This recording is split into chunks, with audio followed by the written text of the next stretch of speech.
ধরুন দুপুরে খাওয়া শেষে এক পিস মাংস রয়ে গেছে। রাতে খাওয়ার পর মাংসটা কাকে দেবেন? পরিবারে শুধু আপনারা দুজন আর ফুটফুটে এক সন্তান।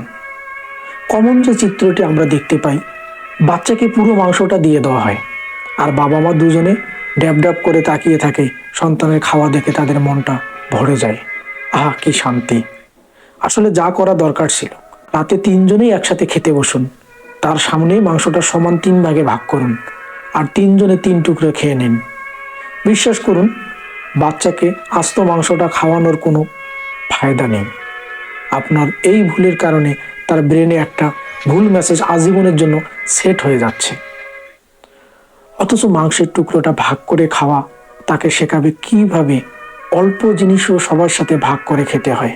তার অপোজিটে থাকা মানুষগুলো খেয়েছে কিনা সেই ব্যাপারে খেয়াল রাখার মানসিকতা তার মধ্যে জাগ্রত হয়, আর এই বোধ আজীবনের জন্য তার ব্রেনে ঢুকে যায়। এটা একেবারেই ছোটবেলা থেকেই করা উচিত।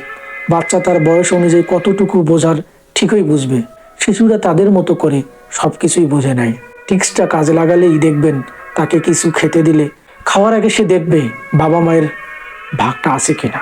বর্তমান সময়ে অনেক বাচ্চাদের দেখা যায় সবকিছু একেবারে নিজের করে পেতে চায়। তার ওই ভাই বা বোন পেলো কিনা সেদিকে খেয়ালই রাখে না, যেন সবটাই তার চাই। এই গল্পটি আমাদের শিক্ষা দেয় কিভাবে ছোট ছোট কাজের মাধ্যমে শিশুদের মধ্যে মূল্যবোধ এবং ভাগাভাগির শিক্ষা গড়ে তোলা যায়।